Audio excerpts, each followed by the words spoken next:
Well, good afternoon and welcome to today's Facebook Live. It is a continuation of questions. What are we responsible for? Is our happiness really up to us, or is our happiness up to someone else or a number of things? And are we responsible for our kids' happiness?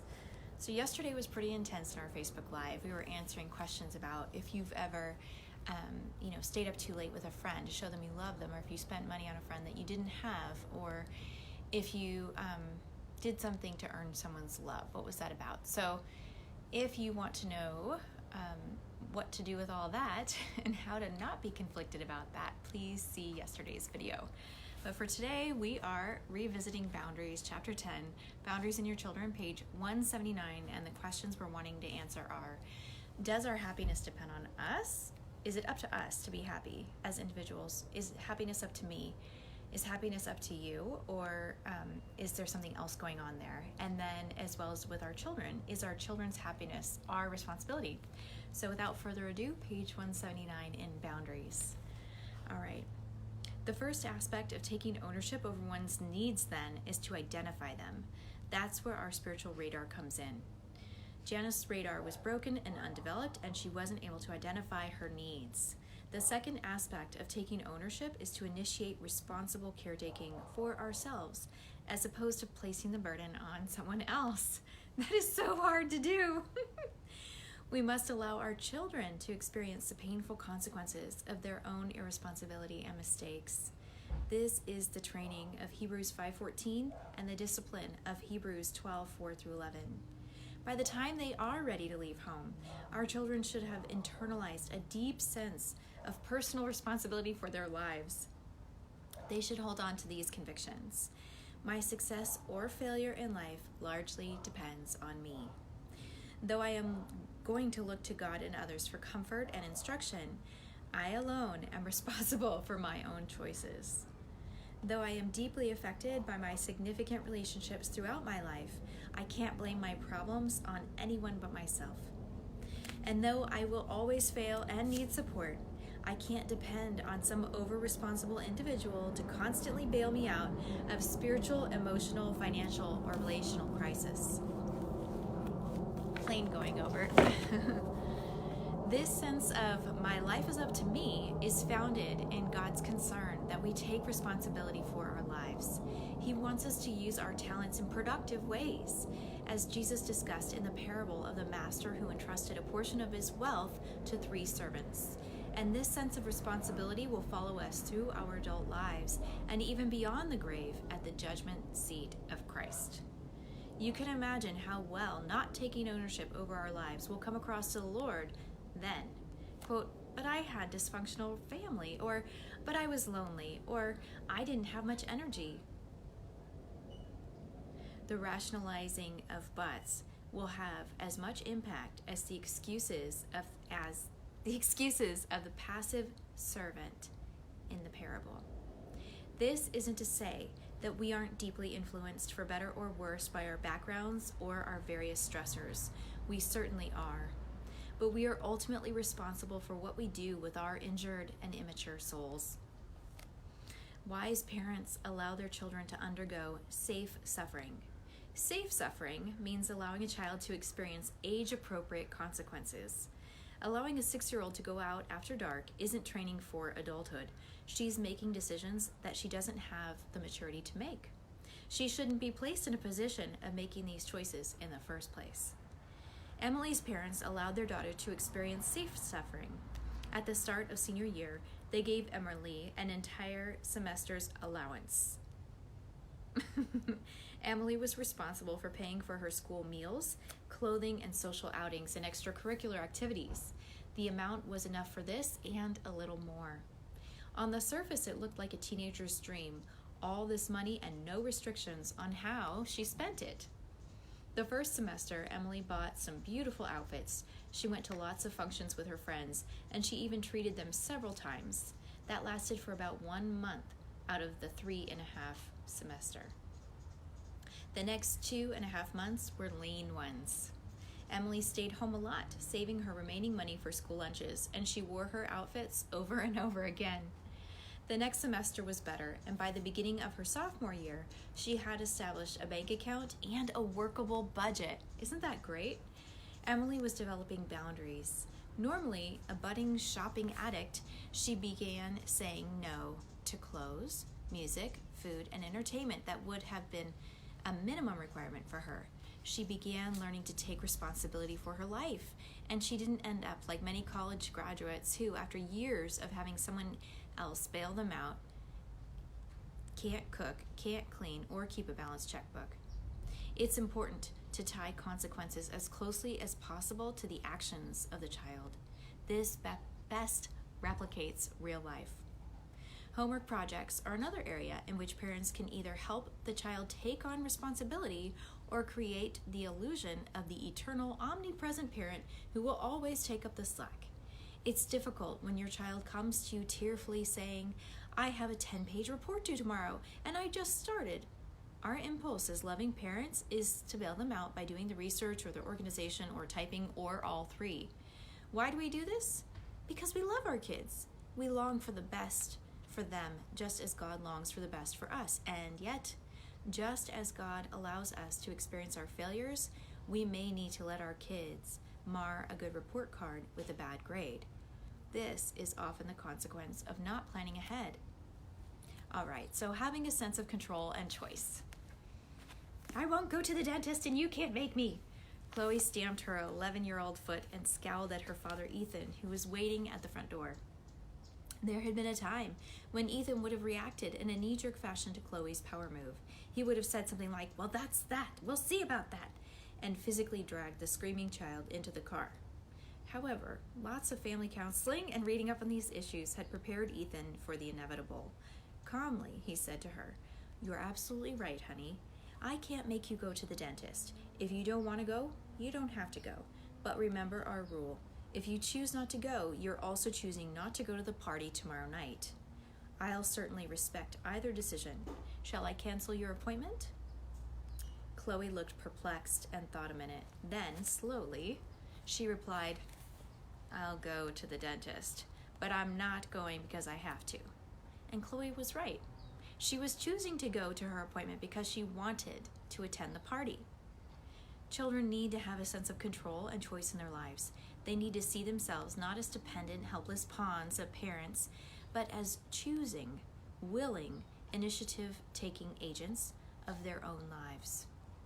Children begin life in a helpless, dependent fashion. Godly parenting, however, seeks to help children learn to think, make decisions, and master their environment in all aspects of life.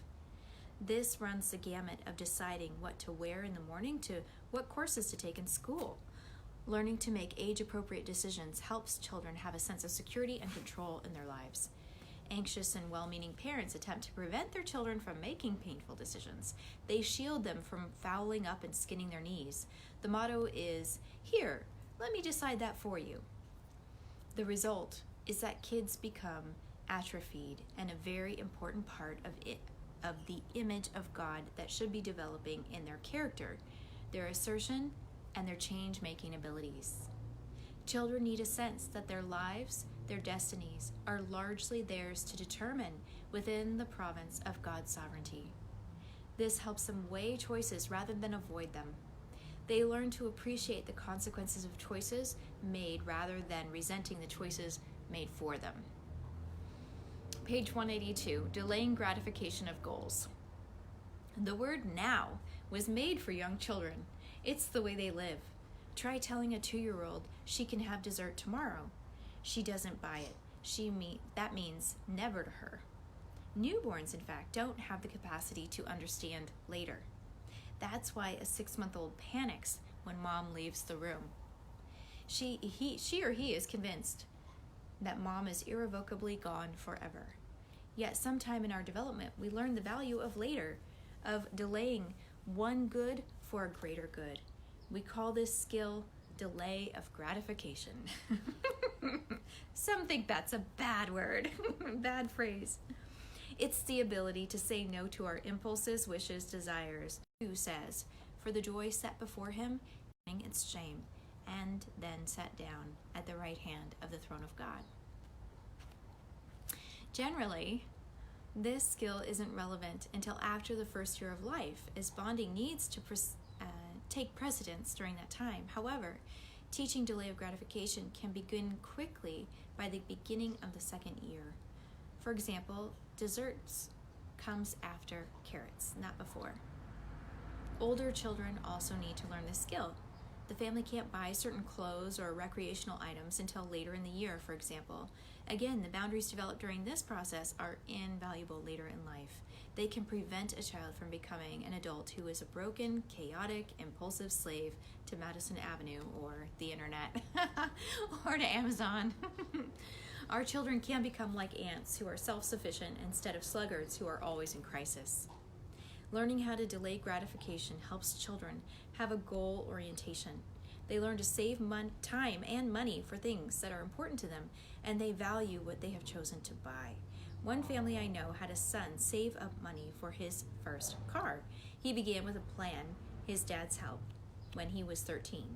When all his weekend and summer jobs finally paid off and a car when he was 16, he traded that car like it was fine china. You could eat off the hood. He had counted the cost and he had valued the result.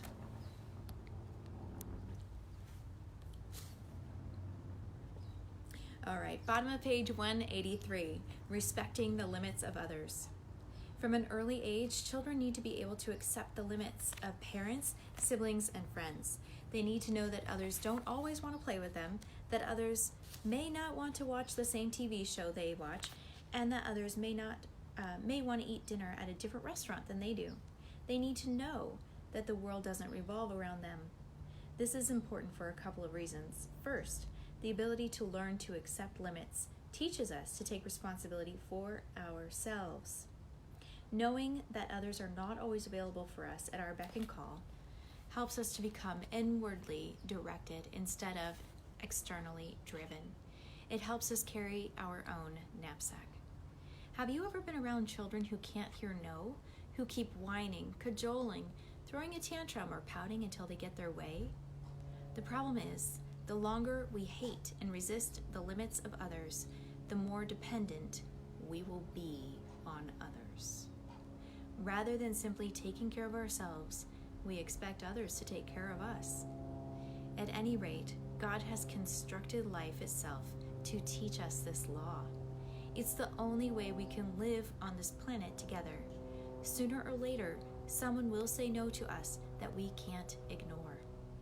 It's built into the fabric of life. Observe the progression of no's in life of the person who resists others' limits. First, it's the no of parents, then the no of siblings, then the no of teachers, then the no of friends, then the no of bosses and supervisors, then the no of spouses, then it's the no of health problems from overeating, alcoholism, or an irresponsible lifestyle. And then it ends with the no of police, the courts, or even prison. Some people learn to accept boundaries early in life, even as early as stage number 1, the no of parents. But some people have to go all the way to number 8 before they get the picture that we have to accept life's limits. Quote, "Stop listening to instruction, my son, and you will stray from the words of knowledge." That's Proverbs 19:27. Many out-of-control adolescents don't mature until their 30s, when they become tired of not having a steady job and a place to stay. They have hit bottom financially, and sometimes they may even have to live on the streets for a while. In time, they begin sticking with a career, saving money, and starting to grow up. They gradually begin to accept life's limits. No matter how tough we think we are, there's always someone tougher. If we don't teach our children to take a no, someone who loves them far less may take on the job. Someone tougher, someone stronger. Sorry about that. And most parents would much rather spare having their children go through this suffering. The earlier we teach limits, the better. A second, even more important reason why accepting the limits of others is important for kids is this: heeding others' boundaries helps children to love. At its heart, the idea of respecting others' boundaries is the basis for empathy, or loving others as we'd like to be loved. Children need to be given the grace of having their no respected, and they need to learn to give that same grace to others. As they feel empathy for the needs of others, they mature and deepen in their love for God and others. Quote, "We love because he first loved us." That's like my favorite verse. It's 1 John 4:19. For example, say that your 6-year-old accidentally but carelessly bonks you on the head with a softball. To ignore it or to act like it didn't hurt is to give the child the feeling that his actions have no impact. He can then avoid any sense of responsibility or awareness of others' needs or hurts. However, telling him, "I know you didn't do that on purpose, but that ball really hurt me. Try to be a little more careful." That actually helps him see, without condemnation, that he can hurt people he loves and that his actions do matter. If this principle isn't taught, it's difficult for children to grow up as loving people. Frequently, they become self-centered or controlling. At that point, God's program of maturity is more difficult. A client of mine had been trained by his family to ignore others' limits. His subsequent manipulation had landed him in jail for stealing. Yet this process, painful though it was, taught him empathy. Quote, "I never knew that other people had needs and hurts," he once explained to me. "I was raised to concentrate on number one, and when I began getting confronted on my lack of respect for others' needs, something happened inside me. A space opened up in my heart for others. I didn't ignore my own needs, but for the first time, I saw progress. I actually started feeling guilty about how my actions have hurt my wife and family." Oof. Did he have a long way to go? Absolutely. But he was on the right road. Learning boundaries later in life was a start to becoming an authentically, biblically loving person. Page 186. Seasonal boundaries and age-appropriate limits. From this point, we're going to go through birth to 5 months, 5 to 10 months, 10 to 18 months, 18 to 36 months, 5 to 3 years. This is a lot, guys. 3 to 5 years, 6 to 11 years, 11 to 18 years. Oh my goodness. Oh, there's a lot here. I'm not sure that I want to spend that much time reading right now. So if any of you have questions or comments, please feel free to post them at this time or in the playback. But I think for now, that's plenty to think about. It's hard to accept no, isn't it? But it's better to accept it and teach it earlier than to deal with the consequences later.